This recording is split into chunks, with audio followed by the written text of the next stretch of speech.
ఇల్లందుకుంటలో దారుణ ఘటన చోటు చేసుకుంది. 7 నెలల గర్భిణి అత్యంత దారుణంగా హత్యకు గురైంది. ఆస్తి కోసం తండ్రి రెండో భార్యను మొదటి భార్య కుమారులే హత్య చేసినట్లుగా తెలుస్తోంది. టేకుర్తికి చెందిన రాములతో తిరుమలకు రెండో పెళ్లి జరిగింది. రాముల ఇంట్లో 3 నెలలుగా ఆస్తి తగాదాలు జరుగుతున్నాయి. ఇంటి రిజిస్ట్రేషన్ను తిరుమల పేరుపై చేశాడు రాములు. తిరుమలపై కక్ష పెంచుకున్నారు రాములు మొదటి భార్య పిల్లలు. తిరుమలకు పిల్లలు పుడితే ఆస్తి వాటా అడుగుతారని కత్తితో గొంతు కోసి ఆ 7 నెలల గర్భవతిని అత్యంత దారుణంగా హత్య చేశారు. మేము చూపిస్తున్న విజువల్స్ కానీ చెప్తున్న వార్త కానీ చూడడానికి కొంచెం కఠినంగా ఉండొచ్చు, సున్నిత మనస్కులు గాయపడొచ్చు, కానీ వార్తను పూర్తిగా చేరవేయడమే మా ఉద్దేశం.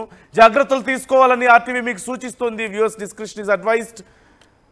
ప్రస్తుతం అక్కడ పరిస్థితి ఎలా ఉంది, పోలీసులు విచారణ ఎలా చేస్తున్నారు? కేవలం ఆస్తి కోసమే మొదటి భార్య కొడుకులు రెండో భార్య 7 నెలల గర్భవతి అయినటువంటి రెండో భార్యను అత్యంత దారుణంగా హత్య చేసినట్లుగా తెలుస్తోంది.